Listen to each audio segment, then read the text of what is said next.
आमंत्रित करना चाहूंगा आदरणीय सुरेश जी मीणा, पूर्व विधायक और अपने विचार रखें। आदरणीय सुरेश जी मीणा।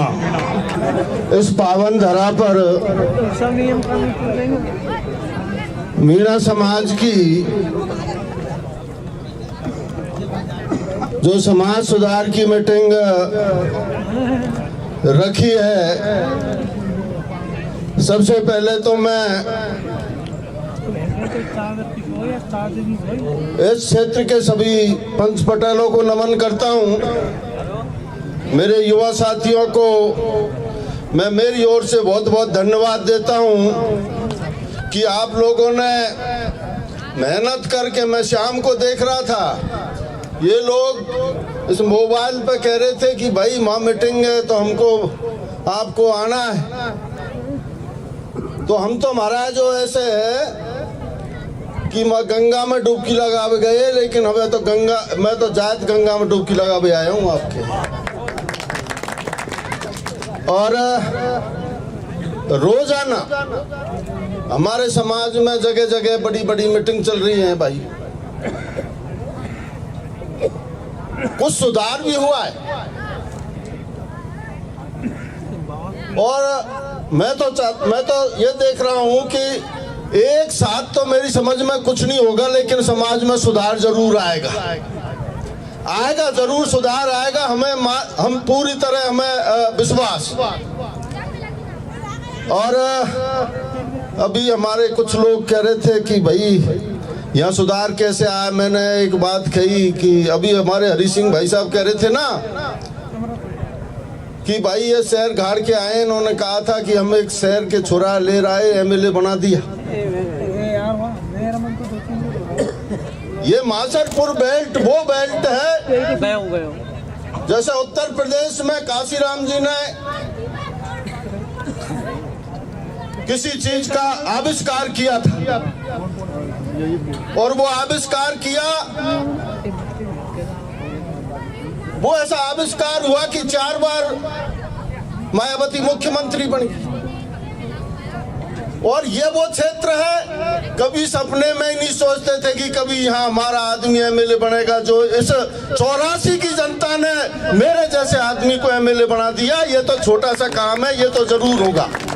मुझे विश्वास है ये कि सबसे पहले सुधार इस 84 में होगा। मुझे विश्वास है ऐसे लोग हैं यहाँ के, सीधे सच्चे लोग हैं, जो भी काम करेंगे मन से करेंगे। और मन से जो भी है, मैं आप लोगों के बीच में एक बात कहना चाहता हूँ,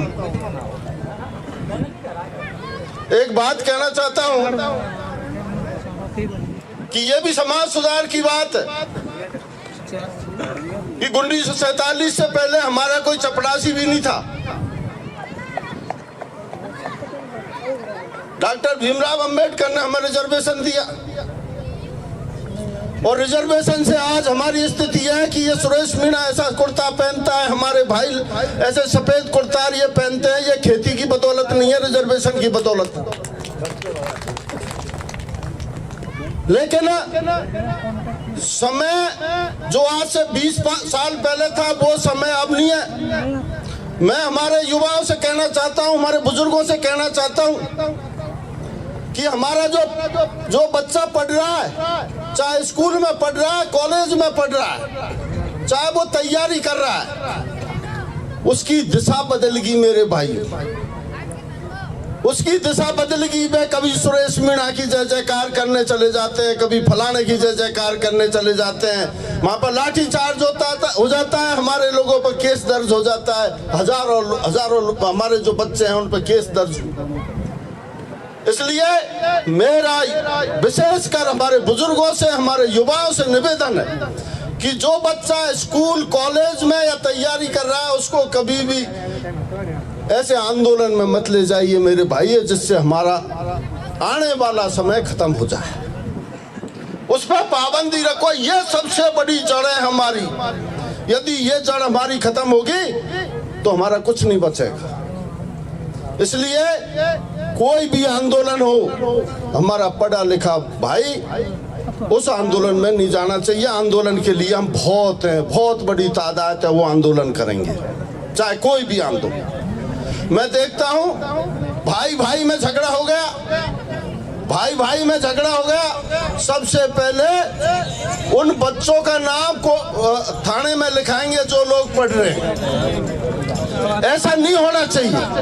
मेरा इस समाज के उन पटेलों से निवेदन है कि केस करो, दर्ज करो, उस पे करो जो खेती कर रहा है। हो सकता है जेल जाए, लेकिन उस युवा की जिंदगी खराब मत करो जो पढ़ लिख रहा है। ये बहुत बड़ी बात कह रहा हूं मैं, समझनी पड़ेगी आपको। और जब तक आप इस चीज में नहीं समझेंगे, हमारा जो 20 साल पहले हमारे बच्चों में जो पढ़ने की तरफ जो ध्येय था वो खत्म हो रहा है। आज जयपुर एक बाप अपने बच्चे को जयपुर भिजवाता है और वो उस पर केस दर्ज हो जाता है, तो उस बाप पे क्या बीतती है? वो तो कहता है मेरा बेटा नौकर बनेगा, लेकिन नौकर नहीं, वो कहीं का भी नहीं रहेगा। आज हमारा युवा परेशान है क्योंकि हमारा बच्चा पूरे ये युवा पढ़े लिखे हैं लेकिन नौकरी नहीं है। इसलिए वो उन युवाओं से भी मैं एक निवेदन करना चाहता हूं कि मेरे भाइयों, नौकरी सब कछु नहीं है। जैसे अभी कुछ भाई बता रहे थे, धंधे भी बहुत अच्छे, बिजनेस करिए लेकिन उदास मत होइए, और इस समाज को बहुत आगे बढ़ाने का काम हमारे युवा करेंगे। मैं युवाओं से कहना चाहता हूं कि धंधा करें। जिनकी नौकरी नहीं लगी है वो चाहे 4 भैंस रखकर दूध बेचे, लेकिन वो धंधा करे, 100 रुपए कमाए लेकिन कमाए। इसलिए मेरा इन युवाओं से निवेदन है, और उन लोगों को, उन बच्चों को कभी इस्तेमाल मत करो जो बच्चे आज हमारा भविष्य। और ये जो हमारे जितने भी बिंदु हैं, मैं तो एक बात कहना चाहता हूं कि सबसे ज्यादा पालन होगा तो सबसे पहले 84 में होगा, ये मुझे विश्वास। और मैं आप सभी लोगों को हाथ जोड़ के निवेदन करता हूं कि ये आविष्कार भी आप करके दिखा दो, जैसा सुरेश मीणा को आपने आविष्कार किया था, ऐसा आविष्कार करके दिखा दो। अब की बात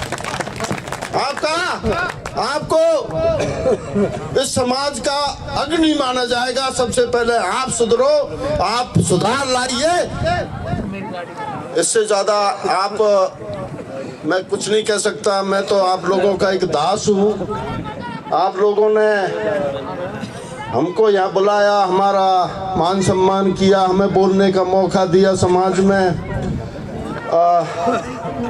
हमारे रूप सिंह जी खड़े हो गए, वैसे तो मैं कुछ हो, लेकिन इनके मारे भाई ये बयान है जैसे नाथ फोड़ दे जब आगे फणके है नहीं, जैसे ही चले बैल, ऐसे हम ये जैसे खड़े हो जाए जब ये जान जाए कि अब ये क्या खे बचा रहे हैं। लेकिन भाई मैं तो या मास्टरपुर बेल्ट में आऊँ जब ऐसे सोचूं जैसे दिल्ली गद्दी पे बैठा। इसलिए आप लोगों को आपने ये मीटिंग की, और जहाँ तक भी बात है, हमारे हरी सिंह भाई साहब कह रहे थे अभी कि भाई गांव इस तरह की कमेटी बने, और कमेटी बन के सबसे पहली बात तो ये है कि एक तो कंधा नहीं लगाओगे गांव। यदि कोई हमारे पंच पटेल कुछ करे तो कंधा लगावे आड़े ज्यादा है मेरे भाई। इसे कंधा लगावो बंद कर दे तो सब सुधार हो जाएगा। मैं कह रहा हूँ ये समाज आगे बढ़ता चला जाएगा। और ये कंधा लगावो बंद कर दो, कभी कभी कंधा लग जाए मेरे भाइयों। इसलिए कंधा बुरो कर रहे हो, बाको सन तो बुरो होना चाहिए। और रूप सिंह जी 1 मिनट और लंगो आपकी, ज्यादा नहीं लंगो, क्योंकि मुझे जैसे देत आया नहीं, जैसे यह क्षेत्र में देत आसो आ जाए सुनी। तो मेरा आप लोगों से यही निवेदन है कि ये सारे बिंदु हैं, कई जगह मीटिंग, बड़ी बड़ी मीटिंग हुई है, सारी जगह समाज में ये सुधार आना चाहिए। जो भी बुराई है, और ये भी सुधार है कि मीणाओं के गांव में कोई भी जाति है उसको प्यार प्रेम से गले लगा के रखो। ये भी समाज सुधार की बात है। गरीब लोगों को हृदय से लगा के रखो, ये भी समाज सुधार है। या बैटरी लगा दो। और कभी ऐसा लोग नहीं कहें कि मीणान के गांव में से फलानी जात के निकाल दिए, यूं होगो, ये हमारे समाज के लिए शोभा नहीं देगा मेरे भाइयों। इसलिए एक ऐसा संदेश दीजिए कि राजस्थान में मीणा समाज बहुत अच्छी कौम है, पढ़ी लिखी है और साफ सुथरी है। ये संदेश मैं आप लोगों के इस पंचायत में देना चाहता हूँ। आप लोगों के चरण स्पर्श, आप लोगों ने मुझे बोलने का मौका दिया है, इसके लिए बहुत बहुत धन्यवाद। जय भीम, जय भारत। पूर्व विधायक आदरणीय सुरेश जी ने बहुत ही अच्छे विचार रखे। बहुत महत्वपूर्ण बिंदु आया, कंधा मत लगना किसी भी गांव में।